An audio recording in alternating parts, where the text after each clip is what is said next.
What's up, guys? Welcome back to another episode of the Talkin Football Podcast. This is episode 23. As you can tell by the title, we will be doing the week. We'll be recapping week 2. As you know, we're going to recap every game score, major injuries, and then go over some of the big questions that a lot of fans have, and then obviously the anticipated dog of the week and player of the week, and we'll get to that later in the episode. So you're not going to want to miss it. Don't click off. Make sure you watch all the way through until the end. Let's show the intro and let's get into it.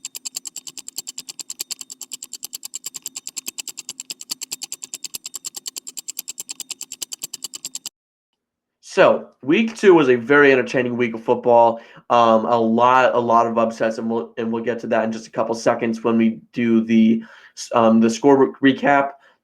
Very entertaining week, lots of upsets, and a lot of teams that are proving themselves as top dogs. And let's talk about that right now with these game scores. So last week, I know I said I want to get these in order, and this week it is in order. So let's talk about it. Thursday Night Football, the Bills beat the Dolphins 31-10 in a game where obviously Tua got hurt. The Raiders upset the Ravens in Baltimore. They won 26-23 after being down by 10 late in the fourth quarter. The Chargers destroyed the Panthers 26-3. That's a common theme I think we're going to see this year. Is Carolina basically getting wrecked. That's the best way you can put it.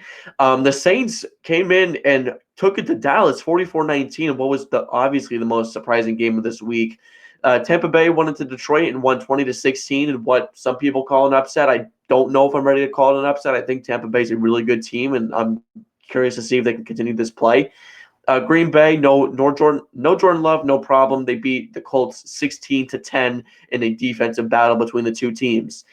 Cleveland came into Jacksonville and beat them 18-13 in another defensive battle. They got a blocked punt, or no, they sacked Tom Brady. Not Tom Brady. I don't know why I say Tom Brady. They sacked Trevor Lawrence for his safety. The Vikings held their own against the Niners and won 23-17 in what was another shocking game. The highlight of that game was Justin Jefferson's 97-yard touchdown, which made a lot of fantasy owners happy. The Seahawks came into New England and beat them 23-20 in an overtime game. That was actually one of the better games this week. The Jets beat the Titans 24-17, and even though theoretically it is a one-score game, it didn't feel that close during the game. The Commanders, with 7 field goals, beat the Giants 21-18 in the NFC East rivalry game there. The Cardinals really took it to the Rams 41-10 in another surprising game. The Steelers beat the Broncos 13-6 in another defensive game. Arguably the game of the week here. Kansas City beat the Bengals 26-25 on a last-second field goal by Harrison Butker. The Texans beat the Bears in prime time 19-13. That brings Houston to 2-0 and the Bears to 1-1. On Monday night, yesterday, the Falcons on a game-winning drive won against Philly in Philadelphia, 22-21 in another relatively shocking game there on Monday night.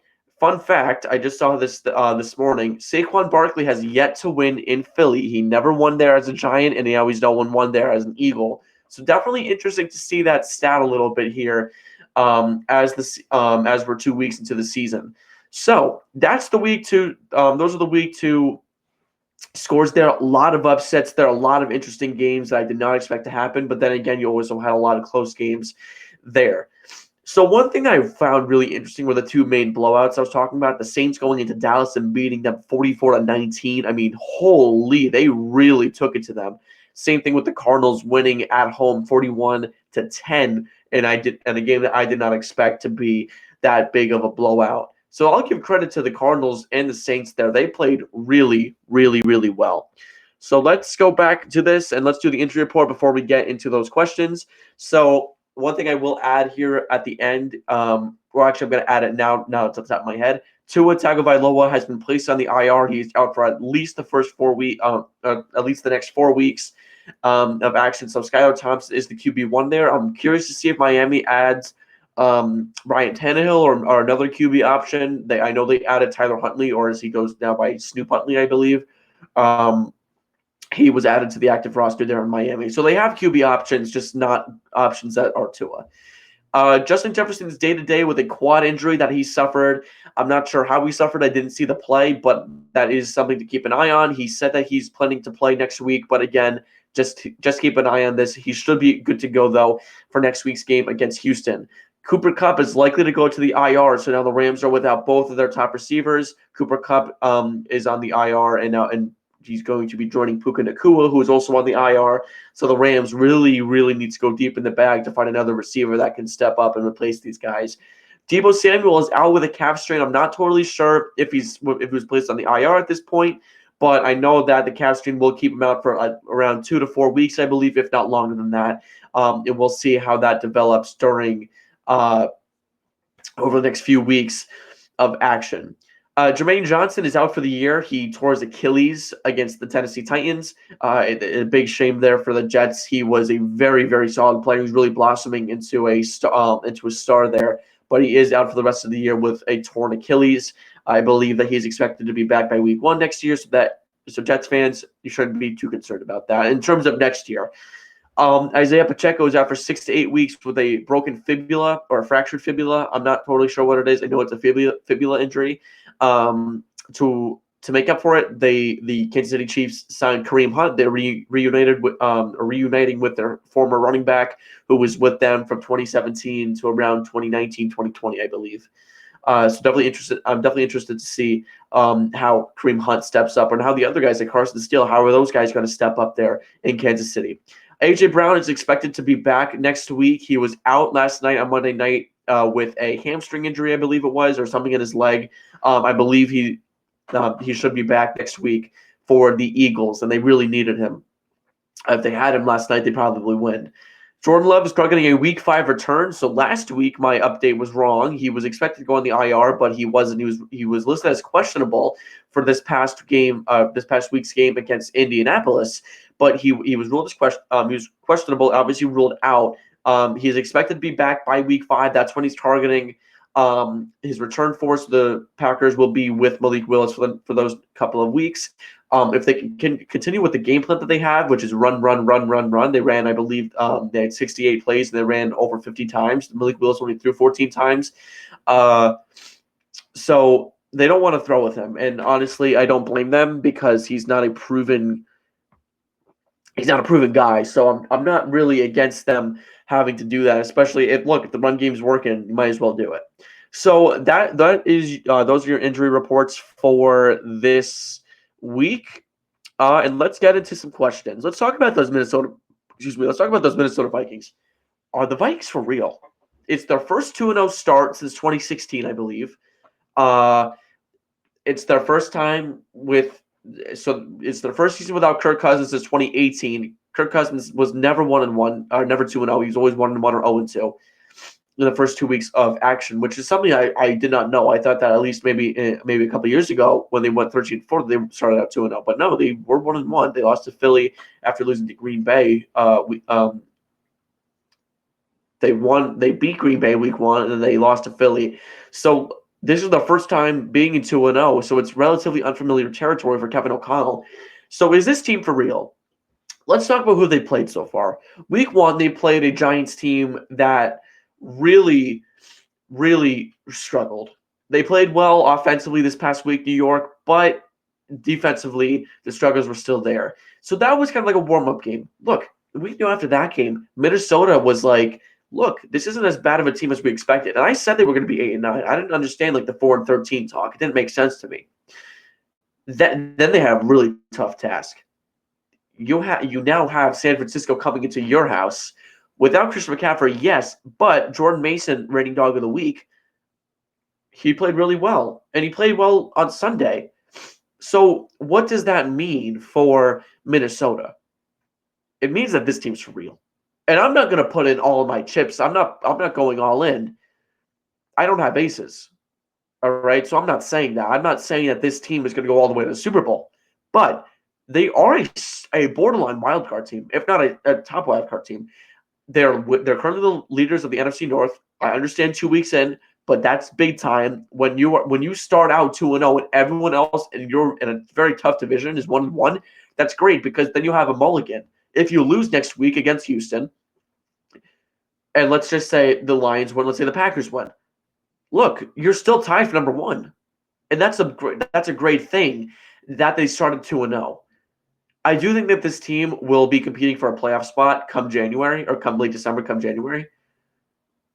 I can't really think of a thing that they need to work on. Look, Brian Flores, man, he has been in his bag. He was really phenomenal, right? The first 2 weeks, he has been in his bag. He's been calling absolutely incredible scheming.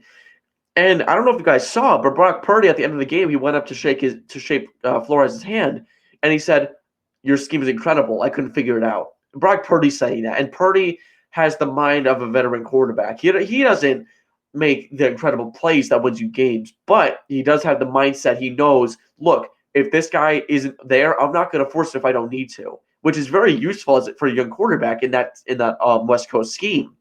So if he's going up to Brian Flores and he's saying, look, your scheme is unbelievable, what are the other quarterbacks going to say? What and the other QB systems and the other offensive weapons? Look, this is a guy who has Jordan Mason. And yes, I am going to use him because Jordan Mason had a respectable game on Sunday. He has Debo. He has Ayuk. He has George Kittle. He has a great offensive line. He has Juice. He has Juwan Jennings, who I love. I love Juwan Jennings. I don't know if you guys know that. If you're new to this, I'm a big Juwan Jennings guy. There's always a couple of players that I really, really like, and Juwan Jennings is one of them. I don't know what about him. I've always respected his game, and I've always wanted him on the Giants. So that's a side note. So Minnesota really played well. And they have Green Bay next week. That's not true. They have Green Bay 2 weeks from now. We can easily say the 3-1 after 4 weeks. And then we'll really have that more in-depth conversation. Can this team make a run for the NFC North rather than can they make a run for the playoffs? Because there's a massive distinction between the two. But to answer this question right now, I don't see why they wouldn't be for real or why they wouldn't be taken as seriously compared to some other NFC teams. Look, we know compared to the AFC, the NFC is more open than ever has been. We could have a surprise team. Look at New Orleans. They're 2-0. I said they're going to be 2-15. I'll get to them in a little bit. The Vikings are a really, really solid team, and they deserve the credit that I don't know if they're getting or not because they have really been playing well. And Kevin O'Connell and Brian Flores, they're calling incredible games, and they deserve their flowers. Let's talk about the Rams. So the Rams, as I just talked about, they're without Kupp and they're without Puka Nacua, meaning that they're left with Tutu Atwell, and I'm blanking on the other receiver's name, who I don't remember. I remember he was a big guy in fantasy. A lot of people were claiming him, and I don't remember his name, and I'm going to look for it right now as I'm thinking about it. Demarcus Robinson, that's who it was. Demarcus Robinson and Tutu Atwell are your first two receivers. Now, I don't mind Tutu Atwell. There's nothing against him. I think he's a really solid receiver. But as a number one, might be screwed a little bit there. Defensively, I mean, I'm not going to say anything about the Cardinals because they played really well. But if you're giving up that kind of yardage to the Arizona Cardinals, I don't care where you are. I'm not denying that they're a good offense. If you're consistently they weren't getting any stops. That's a green light for concern there for the Rams. So to simply put this, they're without Puka for at least three more weeks. They're going to be without Kupp for at least 4 more weeks. That's not true. They're 0-2. They are 0-2 at the gate. So let's just say, because they won't get much offense going. They really need to work the run game. And if they don't do that, we could seriously be talking about 1-4. And that's significantly different than what we expected. Now, they could easily go start 1-4, get Kupp and Nacua back, and make a run.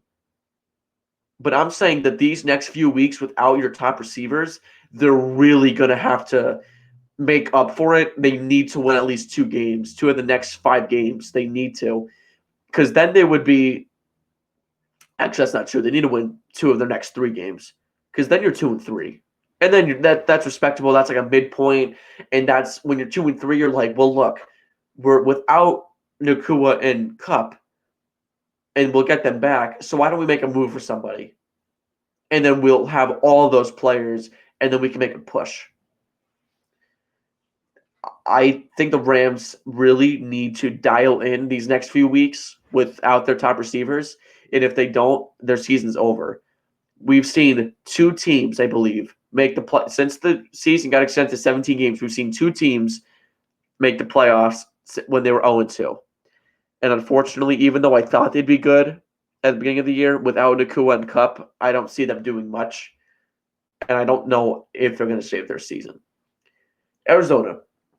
The Cardinals really took it to the Rams. They really did. Hats off to Kyler, to Marvin Harrison, to James Conner, Jonathan Gannon. Really, really well called game. Really, really well coached game. Arizona came in and they were dominant. That's a good football game for Arizona. Marvin Harrison balled out. All the hype is still there. 4 for 130 and 2 touchdowns. Very, very good game. We saw this Arizona team week 1 in Buffalo. They were up 17-3. So this team has shown that they can be consistent, or that they can at least put up points. And they did lose that, 34-28? It was a 6-point game. Look, this is a Cardinals team that this goes for so many teams. And the Cardinals are at the top of the list. They're at the top of the list of the not a pushover team. The Cardinals team that we watched on Sunday, that's a playoff team. Or at least borderline. That's like a 6th or 7th seed playoff team. Because let's be real, the Niners are going to run away with the NFC West. They just need to get going a little bit. So if this Cardinals team can really pick it up, and if they can keep it up defensively, if they can continue playing well on special teams, if they can continue this offensive dominance with Kyler, with Maserati, and with James Conner, this is a serious conversation that we could have near the trade deadline and say, look, are the Cardinals in a position that they need to buy now? And they might be. They're 1-1. They're still in it. And it's funny, we're only 2 weeks in. Obviously, you're still in it. You're 1-1. Who cares? This is a serious team. And I know I had them going like 6-11 or 7-10 or 8-9, whatever. This is not a pushover. And if they can keep it up, we can really, really talk about this team potentially being a playoff team. So I'm not going to try and go and talk about this loss for that long. I mean, as you can tell by my background, I am a Giants fan. We've got that. I've got my pictures up there. You got the helmet over there, and you guys can't see it, but because I'm blocking in, the camera's too high anyway. I have mini helmets all behind me. So I'm not going to try and go off on this for a long period of time, because I'm talking football, not talking Giants. That's another podcast. This loss is so pathetic. It is such a pathetic loss. And I don't usually, or no, I do. I hone in on I'm used to these losses being frustrating. It's a game you should have won. But I'm used to it to this point where I'm not calling it frustrating. It's downright pathetic. Roster management has been horrific. How do you not have a backup kicker after Gano has been hurt all week in practice? That is pathetic. That goes right under the pathetic line. Okay? That's pathetic. That should put you right in the hot seat.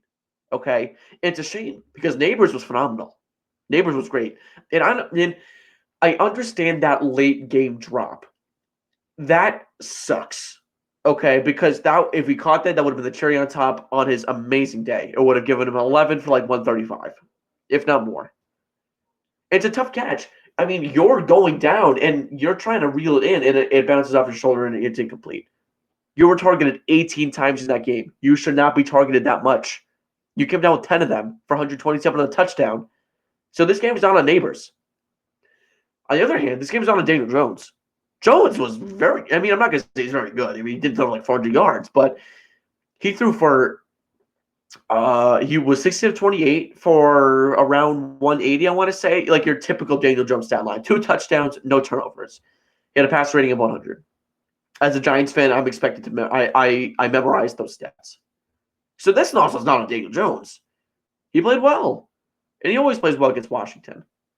And I'm happy to say that I've at least watched 2024 Daniel Jones not be terrible. He played a very safe and sound football game, and I'll give him credit for that. So let's answer this question then: who's to blame?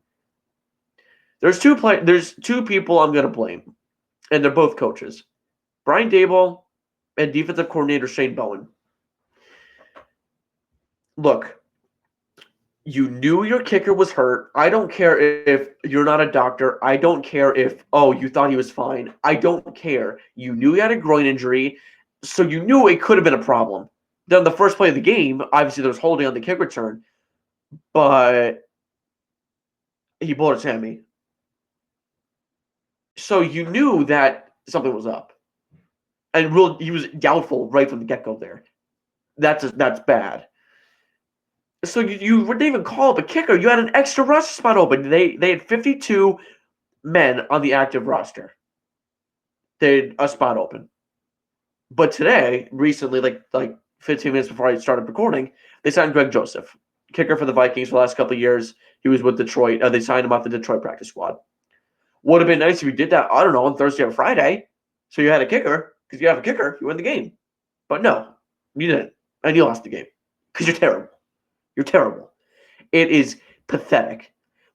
Let's go to Shane Bowen, because he's not getting off the hook.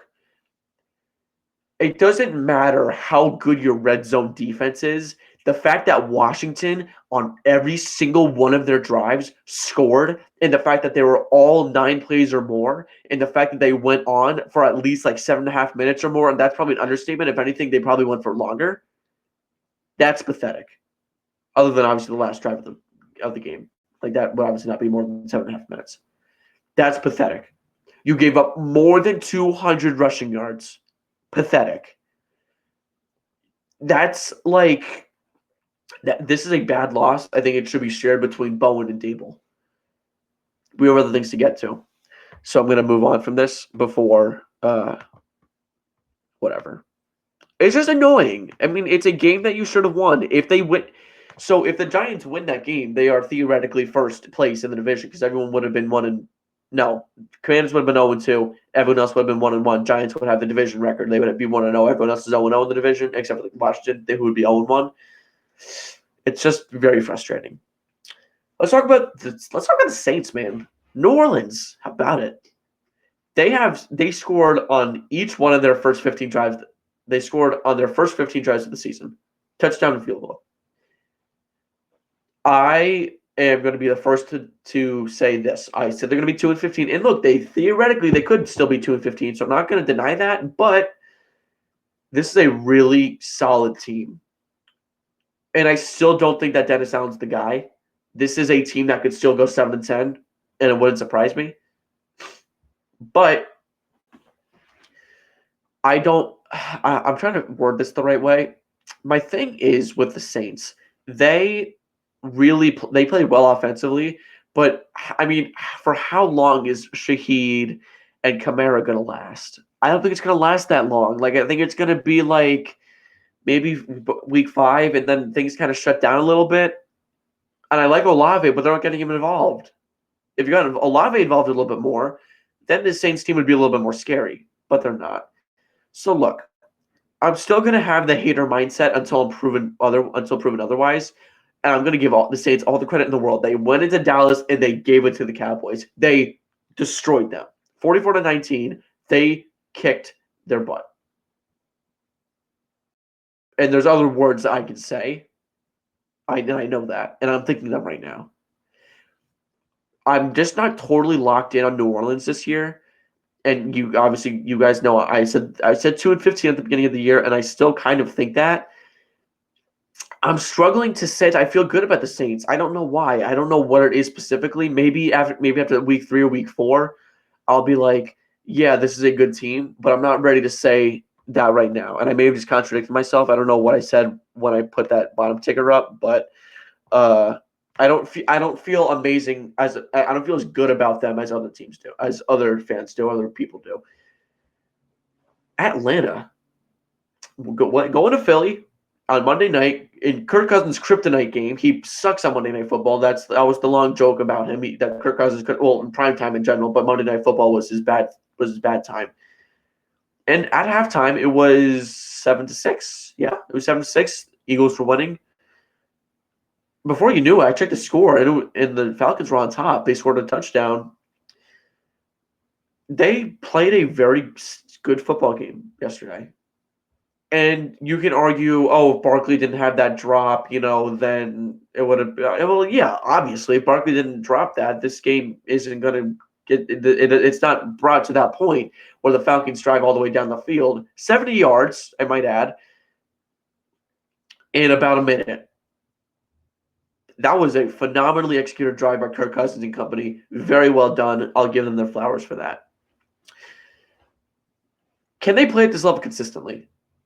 I think they can. Atlanta's a good team. They really are. They have a very good defense. They have a very solid offense that can win them games, just like we saw yesterday. Look, Atlanta's not going to win games 35-10. That's not the kind of team they are, and they never really have been that way. They're not going to blow out of the water offensively and then shut you down defensively. They're going to shut you down defensively, and when it matters most, the offense is going to show up and they're going to score points when they really need it. But they're not going to score points just to score points. They're going to score points when it matters most, and that's just the way it is with them, right? It's not really a bad thing. It's just, it's good that they show up when it matters most. I don't know. So I think they can play at this level consistently. If you're going into Philly on Monday Night Football and they were loud, this is definitely a big win for the Falcons. They're now 1-1. Obviously, they are third in the NFC South because Tampa Bay has been playing really well, and New Orleans is 2-0. But this Atlanta team, and again, I feel like I've said this 5 times this episode, and there's only one reason why. It's because this is another team well, actually, Atlanta's meeting expectations right now, I would say. This is another team that's been playing at a pretty solid level, and this is a team.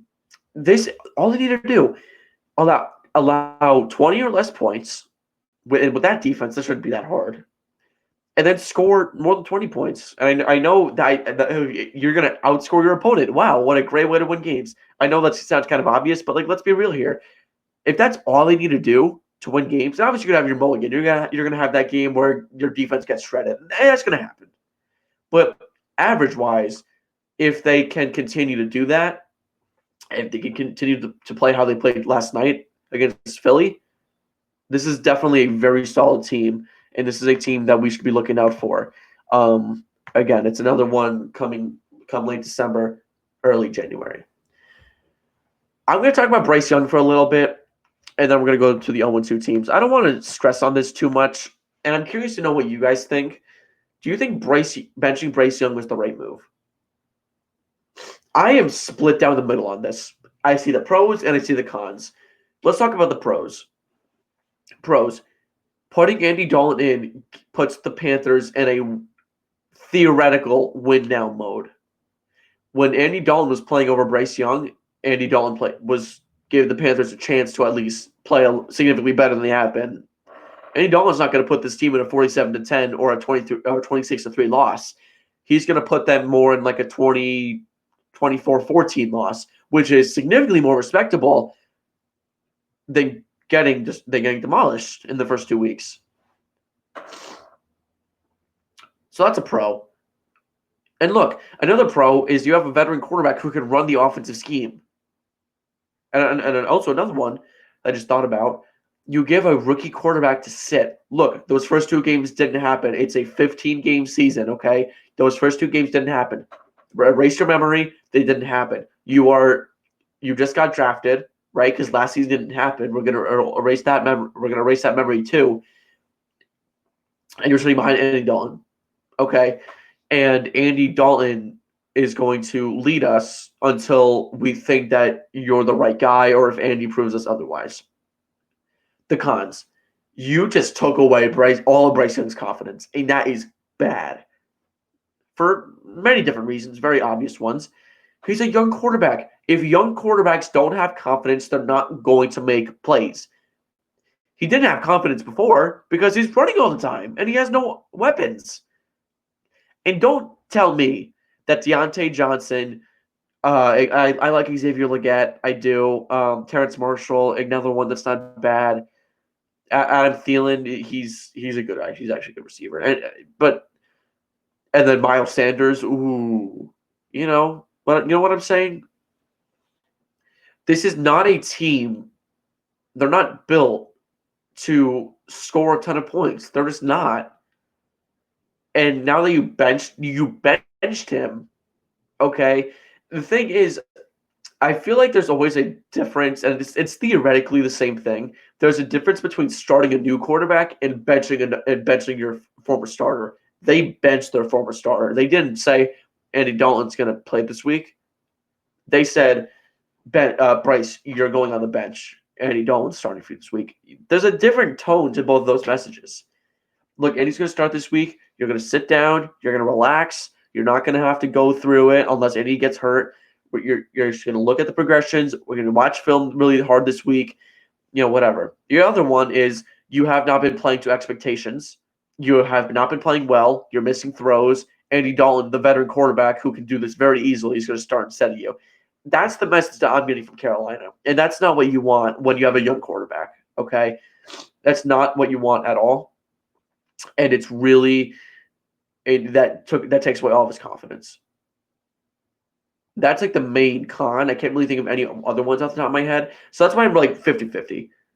It's good because it gives you more of a chance to win, and it gives Bryce Young some time to like really develop his skills. The cons takes away all of his confidence, and now you really have to start from stage one. Let's talk about the 0-2 teams. So there's a couple of bad ones. You have the Giants, obviously, Indy's 0-2. I don't want to put the Giants and Indy in the same category. Yep, Carolina, we just talked about, like the Rams. These are teams that I don't think are going to have enough left in the tank, or at least enough at all with the roster to even think about making the playoffs. There are two teams, though, both in the same division, that can save their season: Baltimore and Cincy.